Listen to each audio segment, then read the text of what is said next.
You may not think it, but you will probably feel like your hearing is better. Let's start with that if you don't mind.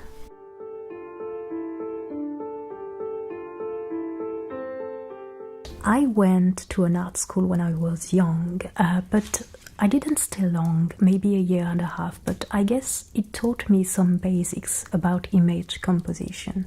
And I wanted to work in animation studios, so I guess I already had a strong interest for cinematic narration. But making videos is something I've never studied in school, so I learned by watching tutorials on YouTube and practicing.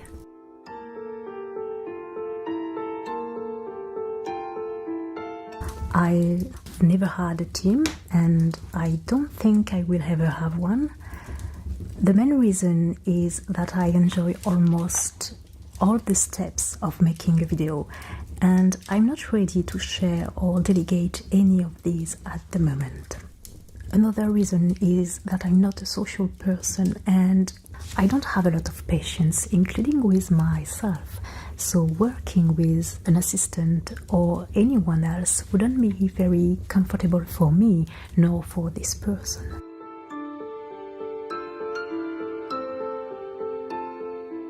Before ASMR started to be a thing, and even before YouTube existed, if you were and still are receptive to ASMR, you probably felt tingles while watching some movie scenes. And this is what I wanted to do, creating ASMR scenes but with a context, a storyline, world building, and this is what drove me to make ASMR videos.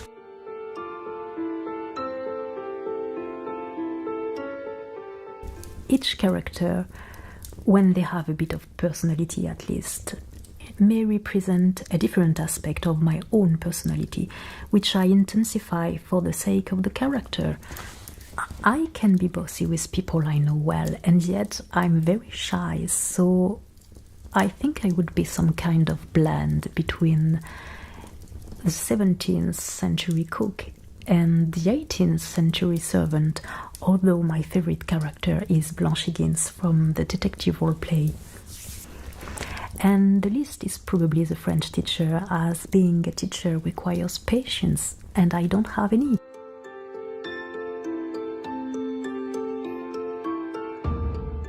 Being able to make something you really enjoy while learning is priceless to me. Honestly, I only find videos stimulating if I learn something new.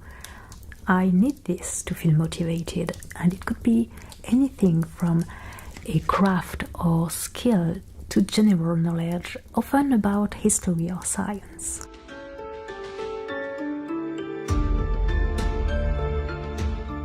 I have a few favorite costume makers. Again, I made an entire video about this a few years ago.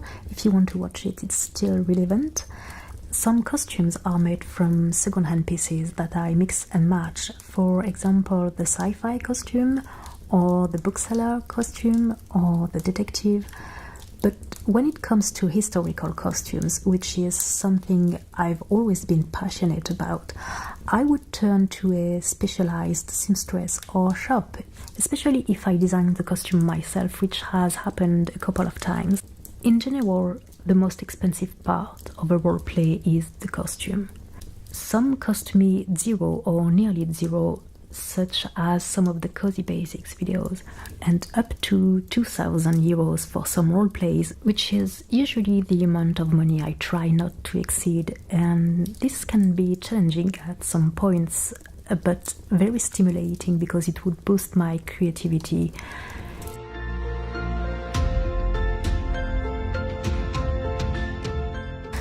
I film most of my videos in my studio that I've been using for almost 4 years now, and you can find a video where I show you the space. However, the outdoor scenes are quite obviously filmed in natural landscapes, and 2 videos were actually filmed here in this room. This is my mother's living room. I'm not in my house. And these were The Lady of the Manor, the very first one, and the cooking roleplay. but all the others, starting from the end of 2021, were filmed in my studio, in which I build a different set every time, and my sets usually fit in about 8 square meters. Building a set can take from 2 hours for a tutorial set, for example, up to several days, such as for the sci-fi videos, which involved a lot of DIY, mounting and painting.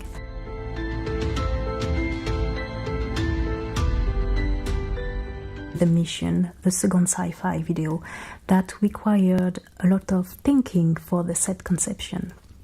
And For the King was also a challenging video because filming the intro in the forest with this super heavy armor while there was a hunt nearby was very stressful.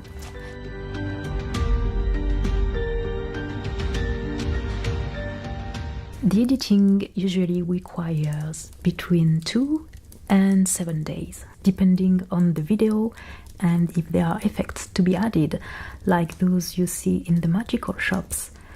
Editing includes sorting and putting all my takes in order, of course, which requires time when there are more than 200 takes, but also color grading and sound mixing, especially if I have to entirely dub some parts of the video, which happens quite often.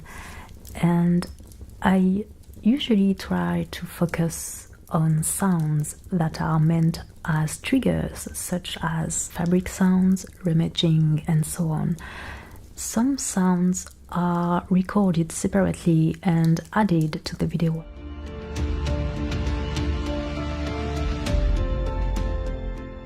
I have no specific knowledge or skills when it comes to special effects, so I usually try to choose tricks that are very simple.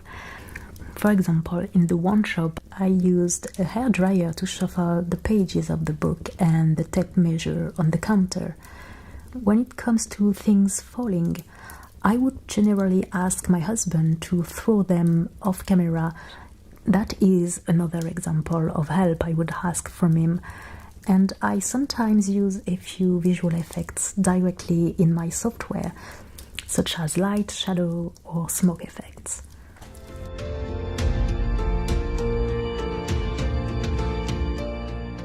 Then uploading the video and creating subtitles, English subtitles, so volunteers can translate them in any other languages. And finally, taking my set down and cleaning my studio, which can be pretty time-consuming. I usually leave it in a total mess, so I need a full day for that. And then I'm ready to start again.